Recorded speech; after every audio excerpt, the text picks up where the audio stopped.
in our last lecture, I ended the history of ethics in a way, what would be a usual introduction to ethics course, by discussing Hegel's view of ethics with its what one might call its super concept of freedom, the very large concept of freedom as formulating those goals and desires of individuals in whatever given historical period, and the idea that freedom represents is to see those goals and obstacles and their overcoming in that period, and to name that activity and those sets of practices freedom.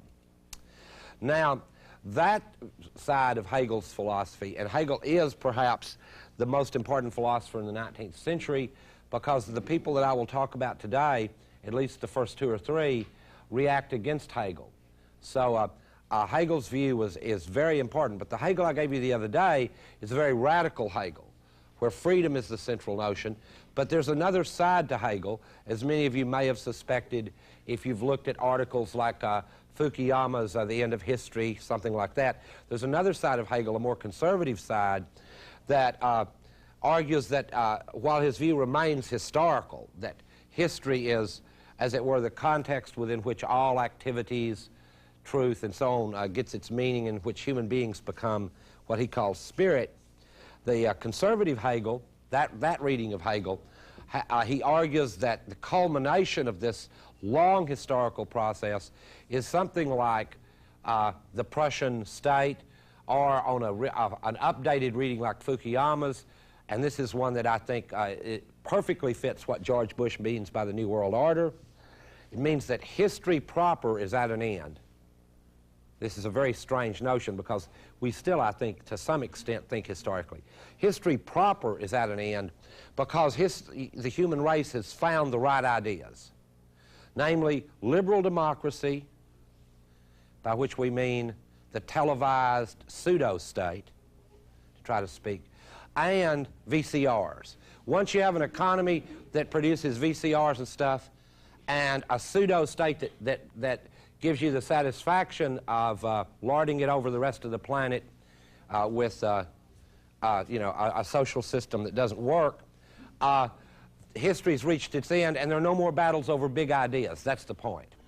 That as long as the Cold War was going on, there were ideologies and battles between them, socialism, capitalism, and so on.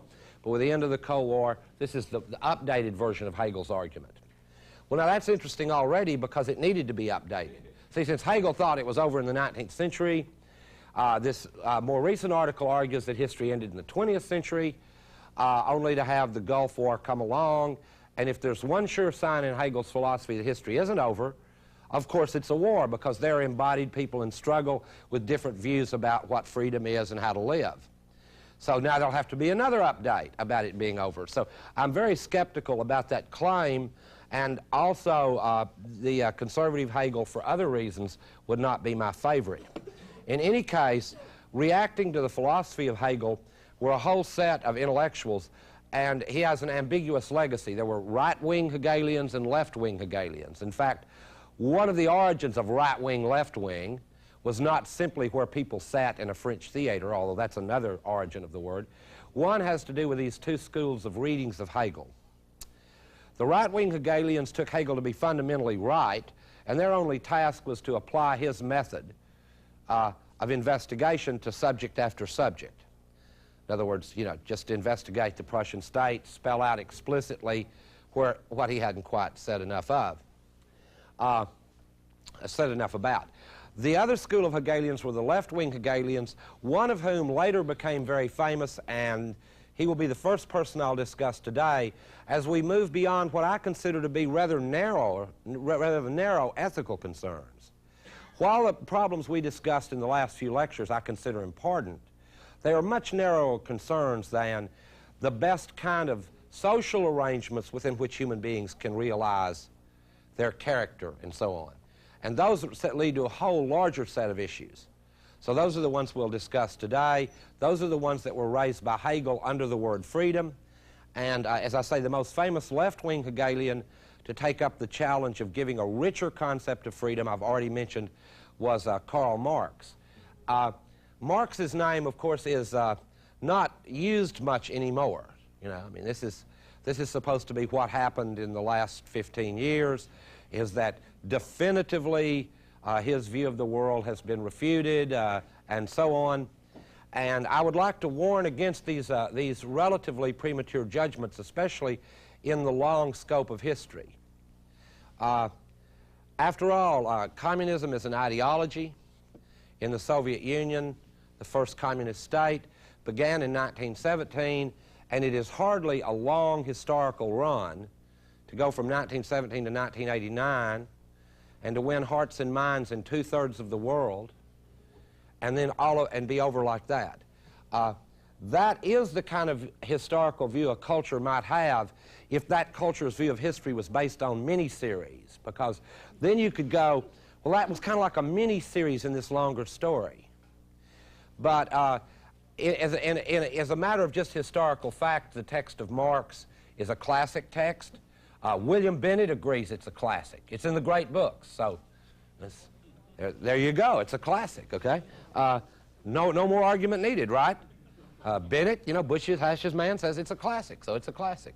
And then in the historical sense, it's still an ambiguous legacy, because throughout the history of Marxism, based on this Hegelian mode of thought in which concepts change as people change, there was an ongoing criticism, which, as we know today in Eastern Europe, has led to the overthrow of certain governments, an ongoing criticism within the communist states of communism. That didn't appear obvious to us over here until these dramatic events, as though they hadn't been prepared for by a long historical process of criticism. Of course, we were blinded to that on our side of the border for Orwellian reasons, for strictly Orwellian reasons. But now we see, by this period of history, we see that there were quite important social movements, movements that do deserve the name democratic movements, in a way that very few movements in this country deserve the name. I mean, a movement that serious as for democracy in the United States would have to be either associated with dangerous African Americans with strange ideas that have made bizarre off-the-record remarks or something, or else in some other way ghettoized. Real movements for democracy are, oddly enough, most threatening in nominal democracies. That's a principle of Hegelian discourse. In other words, if you live by an ideology, the most dangerous ideology to you is your own, because someone may expect you to do what you say. So in that sense, communist ideology, as many of you know, was never a real threat in the United States, right? Very few communists got elected to Senate and so on. It was just not really popular. On the other hand, our own ideologies of democracy, freedom, and equality have been a great danger to our own society. So that's a dialectical truth, and leads me into Marx and Marx's criticism of capitalism, because there's a wide misunderstanding, and I need to explain why a criticism of capitalism is a criticism of Hegel. Because for Hegel, if that was the highest expression of humanity, was this advent of capitalism, the liberal democratic state, and so on, then a criticism of that state, you know, which had been based on the previous French Revolution and so on, would be a criticism not just of Hegel, but of the state of affairs his philosophy represented. And that was Marx's real point, not just merely to interpret Hegel or criticize him, but use him as a vehicle to criticize the actual state in terms of the degree to which at first it's an internal criticism. It's a criticism of the gap between the promises of the bourgeois state and its practices. And that criticism is launched in terms of the economy. The argument is rather elegant and rather simple. And I mean, Marx has many complicated arguments. I'm going to stick to a few from this book, The Economic and Philosophic Manuscripts of 1844 by Marx. It's an inexpensive little book. The problem is that the democratic state is, and Marx uses a rather strong word here, in contradiction with the imperatives of the capitalist economy. Now, I'm not sure many people would even want to disagree with that anymore. I think that we're used to living in a sort of televised environment in which contradictions don't bother us as much as they used to. They just make us twinge. In other words, we'll see a huge picture of rubble on TV, and a spokesman will be saying, there was no rubble, and the rubble's behind you. And we're used to that now. We've lived through periods where Richard Nixon would come on TV and say, I am not a liar. Then his eyes would drift off, So we're more used to contradiction than they were and take it less seriously. We expect it. In fact, certain cultural artifacts of our period, like Twin Peaks, make a joke out of our ability to accept contradiction. They use it in a way as a kind of irony on our society, that we can accept it with very little difficulty. But this wasn't true in this period, so it was an important criticism if Marx could show that the imperatives of the economy to accumulate human labor, which for Marx was the key to capital, not accumulating money, because money was a medium, right, that was used to accumulate living labor. That's what is the fundamental meaning of the alienation of labor for Marx. To put it in really basic terms, it's this. The secret to capitalism is moving from a society, and this is why it has ethical implications that I'd like to draw, moving in a society where the question is, what are you, to a society in which the question is, what do you own or have? What do you do in the sense of a career, a job, or whatever? Once human beings are redescribed in that way, they're redescribed in terms of their work time, which is not voluntary. I mean, Reagan recognizes that, right? He distinguishes voluntarism from work. He's that smart. And we all know when we're at work, we're not volunteering. And one way you can know, no matter how much you love your job, everybody always tells me I love my job, that very few people, when they're given 2 months off at full pay, decide to come in every day and work their butt off. It's just, Americans may love their jobs, but they may also have deep psychological reasons to believe that compensatory thing, namely that they do really love it. They may, in fact, be devious in some respect. It's deeper than a conscious one, which we'll discuss when we get to Freud. So for Marx, the crime, as it were, that capital commits, and it's not I shouldn't even use the word crime, because it's purely systemic, and it has dual effects, one of which is incredibly positive. The negative effect it has is to reduce the rich amount of human needs to needs that can simply be bought and sold on a marketplace. In other words, to make us understand our needs in terms of marketable needs. And this is almost a boring lecture now, because our need for love, compassion, understanding, for social relations, and so many other needs now are all merchandisable. I mean, even one of the kinkiest things people used to do, which is to have intimate sexual conversations with one another, now that's telephonized, and you put it on your visa, right? I mean, just think of that one example about telephone sex. This is how far capitalism can go in rationalizing what at one time was a very intimate personal exchange without the mediation of money into one that becomes marketable.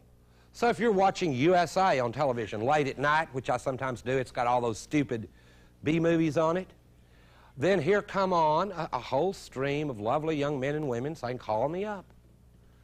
$5 a minute. So if you're lonely, sad, tired, want a friend, there's one on the market. That's the way in which Marx saw relations, as it were, between things, because commodities are things, even when it's us. You know, if you're in a room full of people who sell insurance and you're trying to hire one of them and you're the executive, you're choosing between commodities. Now, someone will immediately object. Of course, one of the people there may have a better personality. Great. That means that that's a feature of that commodity that's attractive to you as a buyer. That's why the person may get the job. So for Marx, that was the violence it committed, was it not only commodified our relations but our lives, and put the pursuit of things in the place of a whole host, in place of a whole host of other needs, desires, in fact the desire just for social relations themselves, which today is a real desire. Just the desire for a genuine social relation or two, one or two genuine social relations. So Now, that was the bad part on the social relations side for Marx. That's where capitalism was at loggerheads with the great ideals of freedom and so on, is because such human beings under such an economic system, because of competition with one another for what jobs were available in order to survive within such an economy, where working could only be called free labor as a kind of a joke. In other words, that whether we work or not, whether we make that as a choice is sort of a joke, right? Well, I can choose not to work. Well, the streets last night, as this city froze, were full of people who, I'm sure many didn't choose not to work, right? I doubt that a lot of them are lazy. Like Jesse Jackson, I don't think that that's the problem with poor people, is that they're lazy. But in any case, if you choose not to work, you may very well find yourself under a bridge at night. One way you can find out, by the way, and this is simple to cut through a lot of the crap you usually hear about class analysis and there are no classes in America. Here's a little empirical test for the audience to try. Don't work for 8 years. Stop working. And if really bad things happen to you, you were in the working class. If at the end of the 8 years everything's fine and dandy, you still got a house and a car and a nice place to live and a lot of nice friends, then you were okay. Otherwise, you were in the working class. But if you stop working for that long and you're in deep trouble, you were a worker and didn't know it. That's a nice empirical test, and I challenge any of you to try it. Someone who denies that there are classes can always give this one a shot. It's a way to find out if there are. Really find out. So those are some of the downsides. Classes are produced with unequal power. Social relations become, as it were, reified, frozen, phony, if you will. The upside is the upside that where Marx, I think, praises capitalism in terms beyond those ever used by William Buckley as a system that had produced from nature more wonders, more technological wonders than the whole previous history of the world had seen. In other words, the good things capitalism did was to build railways, medicines, and even more importantly, new needs. See, many of you may think that all this sort of negative talk's kind of, oh, left-wing, all whining after Bush. We shouldn't whine like that. We should be really happy about it. You know, 1,000 points of light, that vision thing. But the upside of this is that new needs get produced. And for Marx, that was a revolutionary process because the system would never, as productive as it is, there'd be no way it could ever catch up to the level of need produced by it. Have you ever noticed that? Now think about, here's another example to think about, please. Remember how good stereo sounded when you first got it instead of mono? You know, mono just played just one sort of flat music. Mono sounded okay when you first got it because it was better than that scratchy thing like this. And you got your first stereo and it was so exciting, and nobody even mentioned that the tapes you played on your stereo had a little hiss in them. But now to just put a tape in something, you hear that hiss, and you think about your friends that have a CD and they don't have that hiss. So there's a new need now for hissless music. All around music. A whole new need. Now, apologists for the system want to say, well, that need, you know, we didn't create that need. Well, that seems highly dubious. Think of commodities like the hula hoop. Does anyone remember the great hula hoop movement in the United States where people went around demanding hula hoops and then the capitalists went, we'll make them for you? Well, no, that movement didn't occur, see. I mean, there was no social movement called the hula hoop movement who went around, hula hoops are death, hula hoops are death. No, some jackleg went, you know, I'll bet you if we make these things like this, put out a few records, people will be sweet. And the next thing you know, people needed them. And you just have to be nostalgic not to say they needed them. I mean, I heard someone the other day in the video store going, I need this VCR. And it was just as dramatic a statement for that person as someone in one of the third world countries that we plunder saying, I need rice. I mean, it's a new need. So capitalism's upside is it creates vast new technological abilities which extend the power of the human species. Extend it until we can, go to the moon, build a CD that doesn't hiss, and so on. That's the upside of the system. Now, the problem Marx saw was that those two imperatives can come into contradiction. The imperative on the one hand of the economy, which now I'm going to state in its blunt Wall Street form, which is to make a profit, which you do by accumulating labor, capital goods, land, and so on. That imperative to create a profit versus the imperative to fulfill all these new needs. So, for example, and this is another classic example, solar energy, which is technologically available, and so it comes in conflict with the imperative, however, for profit. In other words, there are ways to make it. And when you hear these words, you know you have a contradiction of the kind Marx discussed. When you hear the words, we have that technology, but it's not cost effective, that phrase means we have the social forces of production to build it, but it is not consistent with our social relations based on profit. That's all not being cost effective means. It doesn't mean the technology isn't better, won't meet more needs, won't be safer, won't be better for the environment. It just quite simply means that you have a contradiction between social relations that have these needs and the way that they're controlled by an economy that wants profit. And solar energy is only one among many similar examples. There's all of these sort of old truck driver stories about the ball bearings they use at NASA. I don't know if any of those are true. You always hear these sort of stories. Well, at NASA, they have ball bearings that are practically frictionless, and if we had them in our cars, we'd get 7,000 miles a gallon. Well, I don't know if that's true, but it could be, because clearly our technology, if we can get to the moon, we could build a better ball bearing that would triple gas mileage. That seems fairly clear, that that's within the capability of our technology, and much else besides, that won't be pursued because it's in contradiction with these economic imperatives. Now, what does all this have to do with the kind of lives people lead and morality? Well, everything. Because, as I tried to argue throughout the course, you give one society sort of Greek tragedy, the theater, and so on, and Greek ideals as a sort of model for how they live, and you get one kind of human being. Renaissance art, you get another kind of human being and other human projects. And then you get the Brady Bunch, you get another kind of human being and another set of human projects. Now, the vicious way to describe that situation is ideology. But it's an empty term. It simply means that if you want to know how someone thinks, look at how they dress, who they hang out with, where they live, right? The kinds of folks they went to school with, sort of how big is their bank account, and you'll pretty much know where they're coming from, which is the banal West Texas way of stating Marx's theory of ideology. And it's right. It's true. You pretty much do. And it's not a rigid theory. It's not like you're never surprised, but you're rarely surprised. It's the best rough generalization about social relations that I know of.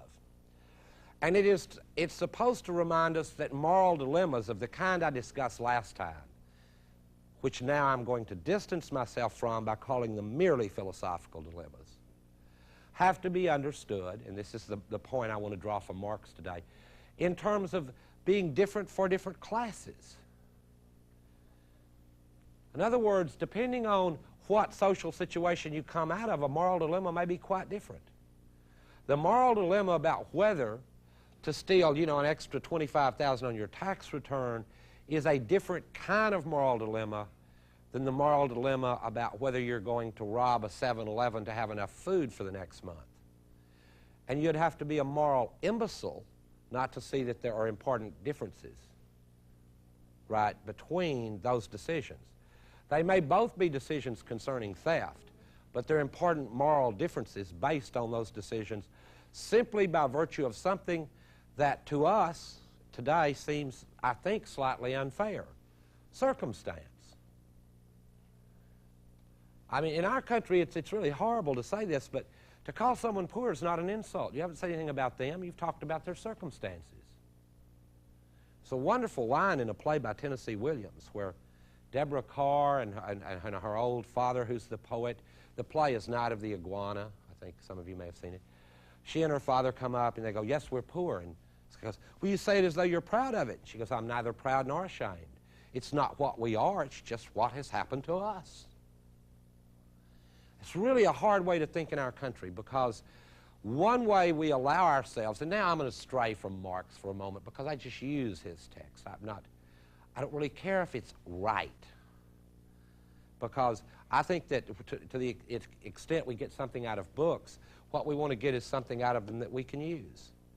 And I haven't found any books where I can use all of it, or even most of it. That's certainly true with this one too. But to stray from the text of Marx just a little bit, in our country, one of the ways that we can stand to have a society that's so opulent, and it's impossible to drive into this city and not feel it, into Washington, D.C., and see the Pentagon and these amazing buildings, and then just see the bridges lined with people sleeping under it at night.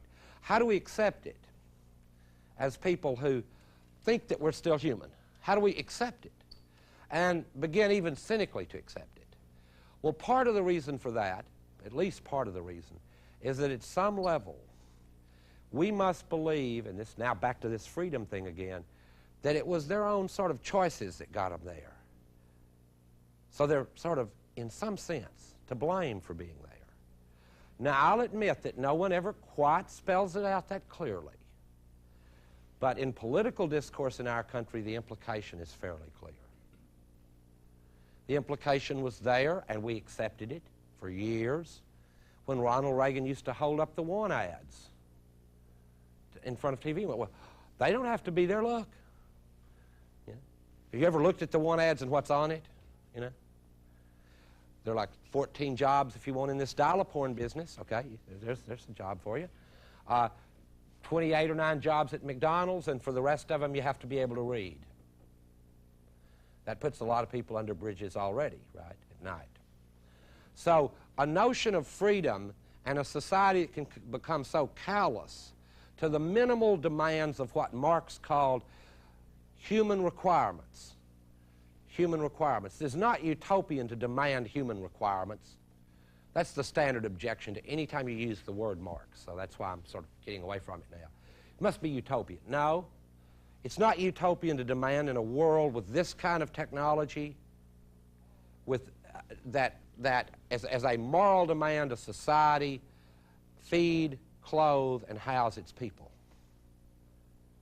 A society that doesn't do it with the kind of technology and the wealth we have is beneath contempt and makes a mockery of all the previous history of civilization. And to the extent that we're silent and among such brigands, we're brigands too. It's despicable. It's disgusting. And we've lived with it. And it seems like it's getting more support every day. I don't know. Looks like we're in a very dark time. Well, Marx is not exactly the figure to illuminate that time, because he himself became, and his text, the use of it in another part of the world, like I have been sort of implying in my political remarks, just as some of the great texts of democracy, Jefferson and others, have been misused in this country in hideous ways. I think it's more than obvious now in Eastern Europe, in China, in the Soviet Union, that the forms of what I call state capitalism over there had very little to do with the work of Marx. I had a student friend visit the Soviet Union, and the least visited place there, and this was back in the Khrushchev period when they were not quite so, you know, stirred up. The least visited place in the Soviet Union was the Marx-Lenin Institute, where all the books were. Nobody even read that stuff. In fact, a lot of the books had already been removed by Stalinists, the ones that would really upset people. I mean, the book here, the one that I've discussed, has an account of the alienation of labor. That wouldn't go over very well in Stalin's Russia, because the fundamental insight here is that if you are working your fanny off on a shop floor in Kiev, it's hard to know how you're in a worker's paradise when someone in Detroit's working their fanny off there. The view that from the bottom up is the one that seems to me plausible. Under both conditions, something important about your humanity is being lost. Under both conditions. And when we look at the conditions I'm discussing today, we're not looking at abstract moral conditions. I'm not offering a grand abstract theory of them. I'm trying to give something like a rough account of the fabric of daily life. A rough account of it. Because it's too rich. Especially in this country, once you get off the interstate, the fabric of daily life is very rich. Something like the distinction I'd want to make between a sort of theoretical approach and an approach more rooted in daily life to the issues that we'll be discussing, I'm just laying some of them out now, is the difference between driving cross-country on the interstate or flying over it and then occasionally taking the back roads. This is very interesting driving through the South, but it's also interesting driving through the Midwest. Because the United States is not the kind of country. You notice how after Hegel we've started giving a theory of the present and stuff? See, that was what we promised we'd do, is that philosophy at its best should be our time comprehended in thought. That keeps it from being what Nietzsche says, sort of a museum of ideas. He says, you know, which is built for loafers in the garden of knowledge. Nietzsche's phrase. Well, for philosophy to be more than that sort of museum of ideas built for loafers in the garden of knowledge, it needs to give an intransigent account of conditions in the present. Now, it could be wrong, okay? I told you I was a fallibilist. What I'm saying now could be wrong, but that shouldn't be decided by slogans or TV commercials or by Willie Horton ads, but by debate, by argument among a public body, public citizens talking and arguing. Now, the further problem, and this is a problem that Marx in part is implicated in, is the way in which political discourse has, as it were, dried up and narrowed. The things about which we can debate, the topics which are open for alternatives and for other explanations and descriptions. And this is the deep sense in which I have used the word pseudo-democracy instead of democracy throughout. Because even in its Greek form, where it was limited only to Greeks, who were citizens, not slaves or not foreigners, even there, the institutions of representation where people could be recalled much quicker. See, it's hard to recall someone who, once they get in this city. Not many people come back. We didn't like it. And again, why not? Well, because in the current situation, as many events that have just happened, I think indicate political power and economic power are deeply interlocked. It seems to me hardly accidental that most of the people in the Senate are millionaires. I think all but what? One or two? They're all millionaires. Is that just an accident? An accidental relation? Most of them white guys, notice that? Accidental relation? No. See, that's the kind of prima facie evidence one should look at. You should go, well, that just looks like a bunch of white guys at some really rich club in New York. Well, it is like them. In fact, when they go to New York, it is them. Now, that's not a conspiracy theory because all of them appear on TV and tell you they're running your lives, so it's not a conspiracy. The deep insight Marx has, and it's really an important one, is that whatever, and by the way, this is not a sufficient condition for what we would like to call a good or excellent human life, but it's a necessary condition. Necessary but not sufficient. Is that you not have your life reduced to total poverty. That's this, in other words, it's not enough to just be free from constraints. You can't be just reduced to penury and then say that that person has a free life. And on the other hand, you can't have your life reduced to work, no matter how high the wage, and have it be a really excellent life. That reduction of life to work itself cripples life and cripples the challenge to become something else, larger, other. And it's only in that sense that we started with these philosophical ideals, because each one of them points the way it projects other than, right? Other than simply being the person who sold the most tires, who pushed the most papers through the largest office. Each one of them. In that regard, let me refer back to a really old one. Alexander the Great on finding a skeptic in the streets, a really famous philosopher. And this guy was really just totally otherworldly. All he did was just think and lay in the streets, and he was really dirty. And some of Alexander the Great's officers, and by the way, Alexander the Great did better than George Bush ever will. Conquered the whole world, you know, and he was like, what, 26 or so. Younger than Dan Quayle, probably just as sharp. And he sees this old philosopher lying in the streets, and he says, well, if I wasn't Alexander, I would want to be that man. The reason is that they both had extreme and extremely interesting projects. It's hard for us to even have a sense for a project like that now, because our projects have been reduced to a series of bills, petty annoyances, and in our spare time, the search for what little meaning is left over from all that busyness and chatter that goes into that process.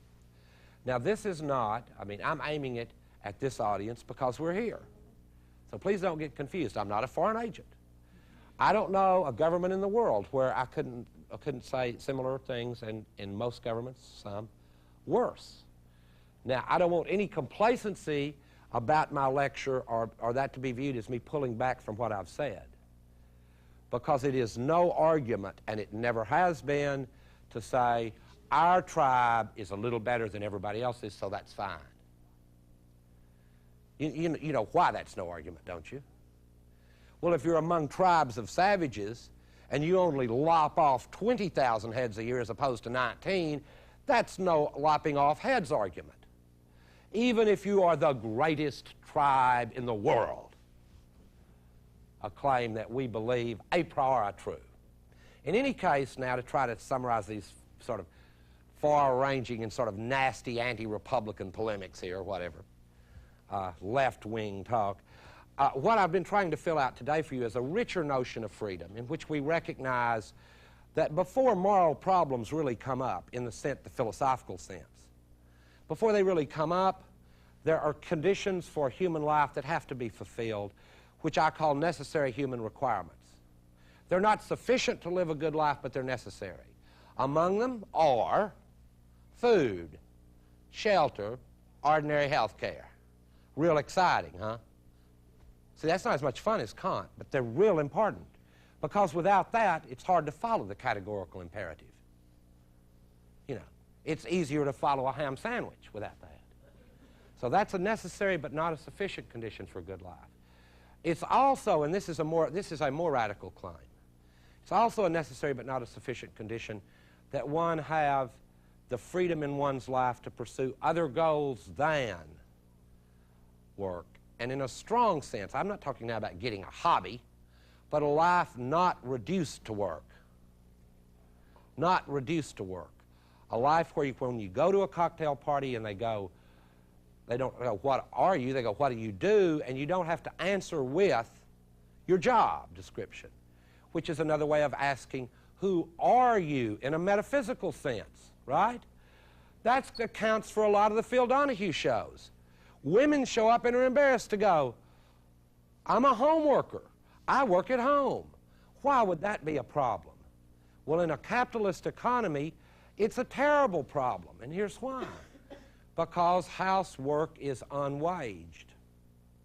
And since we value labor by the wage it brings, it's not surprising that an old person in a rest home's ability to tell a beautiful story is not valued because it's not waged. You go to an old folks' home. We ought to realize this. We'll either be old or we'll face another alternative that's unpleasant. You go to an old folks' home, that's unwaged labor. They're whittling and they're storytelling. Not valued in our culture, in our society. It's not waged. Housework. No matter how many kids you raise, not really valued. Oh, come on, they'll say something about you on the Today Show if you live to be 100. This woman lived to be 100 and had 9 kids. And you get a little clap, that's it. Other than that, very little social value. All that unwaged labor The reason it's not valued is because it's not waged. Donald Trump, you know, he opens a hotel, huge wage, huge wage, huge value to his labor. Well, what the hell did he do? Talk to Merv Griffith in a room for 3 minutes. And that's more valuable than some old man who's lived 90 years worth of experience and can tell a story about his life in which you might find a human meaning. A society that produces that situation is pathological. It neither has nor deserves a very long existence.